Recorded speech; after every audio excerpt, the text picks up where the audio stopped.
TV에 나온 거 보셨나요? 이게 최근 거 11회거든요. 이게 지금 사진이 잘 안 보이는데요.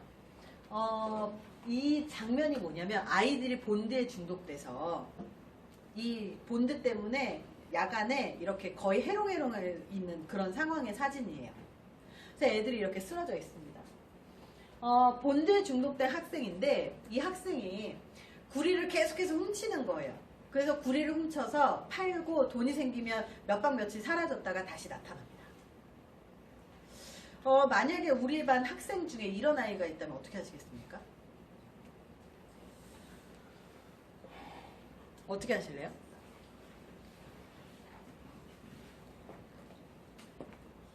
어렵죠?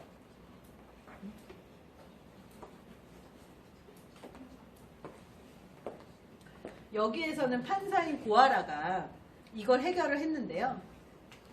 제가 되게 참 저랑 이제 뭐 친하다고는 아니지만 어쨌든 친하게 지냈었던 알고 지내는 한 선생님이 계세요.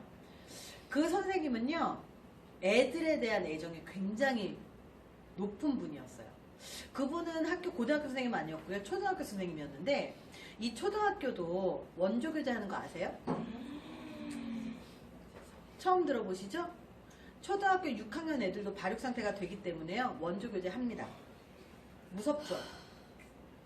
무섭죠? 그 선생님이 이제 얘기해 준 것 중에 하나가 이 선생님은 아이에 대한 애정이 굉장히 이제 강한 분이에요. 그래서 한 반을 맡으면 자기는 담임을 맡는 게 너무 힘들대요. 왜냐하면 아이들의 애정이 너무 좀 깊어서 이 아이들을 꼭 내 편을 만들기 위해서 굉장히 헌신적으로 아이들을 찾아다니는 선생님이에요. 근데 초등학교 6학년인데 이 여자아이는 그 코피노라고 해서 필리핀 엄마하고 사업하시는 아버지 사이에 태어난 여자아이인데 그래도 이 사업하시는 아버지가 이 코피노 이 아이 아내하고 이렇게 데리고 온 거예요. 한국으로 데리고 와가지고 잘 컸는데 이 아이가 크면서 본인의 정체성이 다문화 가정이잖아요 요즘에는. 근데 그 당시만 하더라도 그렇게 다문화 가정이 그렇게 많지가 않았던 거예요. 그래서 본인이 태어나면서 이렇게 자라면서 보니까 나는 정상적인 한국인인 줄 알았는데 알고 봤더니 엄마가 필리핀계고 사람들이 놀리거나 아니면 외국계라고 생각을 하고 막 너 튀기지 마 이런 놀림도 어렸을 때부터 많이 받아왔고, 그리고 나중에 알고 보니까 아버지가 이제 이런 거였고, 그리고 데리고 왔긴 했지만 본처가 있었고, 그리고 후처였고, 그리고 이 사업하시는 분이 뭐 이랬었고, 이런 되게 여러 가지 가정사가 있었던 거예요. 그러니까 초등학교 6학년 딱 되고 나니까 얘가 삐뚤어지기 시작하면서 화장을 하는데 화장도 예쁘게 안 한대요. 꼭 화장을 하는 게요 이상하게 삐에로처럼 한대요. 그리고 본인이 가가지고 이제 그 원조 교재를 하는데 정말 나이 많은 사람하고 원조 교재를 한대요. 근데 이 아이가 돈이 필요하냐? 돈이 필요하지 않대요. 근데 원조 교재를 한다는 거예요. 그래서 이 아이를 도망가면 데려다 놓고 도망가면 데려다 놓고 이거를 이 선생님이 계속 했는데요.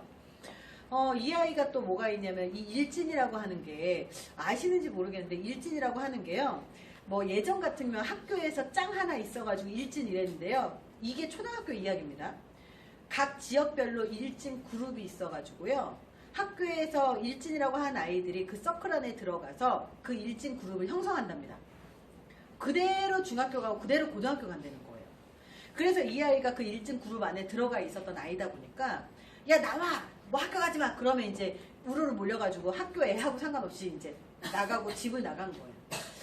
이 선생님이 매일같이 쫓아다니고 학교 끝나면 쫓아가가지고 데리고 오고 설득하고 왜 뭐 그러면서 이 아이들을 좀 품어주려고 굉장히 노력을 했대요. 근데 이 친구가 학교를 졸업 못할 걸, 초등학교 6학년인데 졸업 못할 걸 선생님이 계속 데리고 와서 결국은 졸업을 시켰답니다. 드디어 졸업을 시켰어요. 그래서 이 아이가 졸업을 하고 나가면서 지금은 고등학생이라고 했나? 이 아이가 아직도 이 선생님을 찾아온답니다. 선생님이 그때 잡아주셔가지고 저 지금까지 학교 되게 잘 다니고 있어요. 선생님 저 학교 성적 되게 잘 나와요. 이렇게 한다고 그래요. 그러니까 아이들이 살다 보면 사실 엇나가기도 하고 그리고 반항심에 있는 경우도 되게 많고요. 그리고 그 반항심에 있는 것들이 아이들이 사실은 가정 환경에 기인해 있는 경우가 되게 많아요. 근데 이런 아이들이 본드 불고 그리고 학교에서 자고 있잖아요. 그럼 선생님이 보기에 어때요? 딱 때리죠. 이 새끼가 어디서 학교에서 공부나 하나 그러면서 때려요. 근데 지금 못 때리죠? 지금 때리면 큰일 나요. 그래서 옛날에는 때리고 이 새끼가 뭐야 그러면서 혼이라도 냈는데 지금은 어떠냐면 혼내지도 못해요. 혼내면 선생님 인권위원회에다 신고할 거예요. 진짜 신고해버리니까. 근데 저는 되게 이런 좀 좋은 경험들을 좀 많이 했는데요. 요 사례도 마찬가지지만 이 상황에서 고아라가 판사가 이 아이들의 문제를 해결하려고 대체 제가 왜 그럴까? 뭔가가 있을 거야. 그러면서 이 아이를 주워다가 데려다 키운 목사의 집을 자꾸 찾아갑니다. 찾아가서 이 아이들의 이야기를 좀 들어요. 밥을 사주면서 먹다 보니까 이 목사가 데려다 키운 아이들이 몇 명이서 있는데 어떤 애는 아빠가 막 말 그대로 주먹으로 때리고 발로 때리고 아무데나 때려가 집 나온 아이도 있고 얘는 여기서 이제 재판을 받는 아이는 본드 중독에다가 엄마가 이 아이를 버렸대요. 그래서 이 아이가 이 아이를 찾아야 될 상황에서 고아라가 이 아이를 찾는 장면입니다.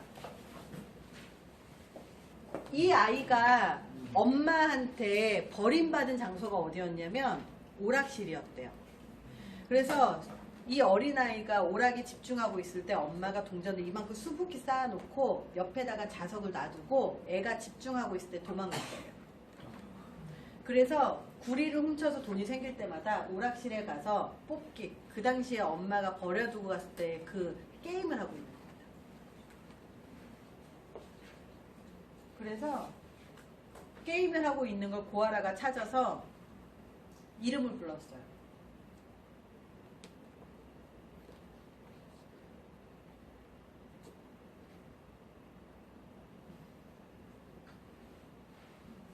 그랬더니 아이가 고아라 보고 엄마라고 부릅니다. 이 아이가 구리를 자꾸 훔치고 그리고 본드를 불었었던 이유가 알고 봤더니 엄마를 만나고 싶었던 거예요. 본드 불면 엄마가 보이니? 이렇게 물어보거든요. 왜냐하면 환각 증세가 굉장히 심해지기 때문에. 그래서 이 아이들을 보면 그런 거예요. 그래서 이 사람이 문제 해결을 어떻게 했냐면 고아라하고 김명수하고 이제 다 모여가지고 그 본드 중에서 이 환각 물질을 만드는 그 공장이 있었대요. 그러니까 비율 자체가 환각 상태로 만들어지는 그 화학 제품을 가장 많이 쓰는 공장으로 일일이 다 찾아갑니다.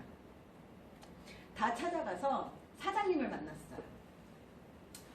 저 죄송한데 이거 성분 좀 바꿔주시면 안 될까요? 그랬더니 사장님이 뭐라고 대답하냐면 아니 그거 성분 바꾼다고 지금 당장 할 수 있는 것도 아니고 그거 하면 돈도 많이 들어요. 코스트 올라가요.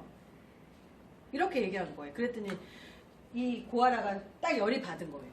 근데 열이 받았지만 화낸다고 해결은 안 되잖아요.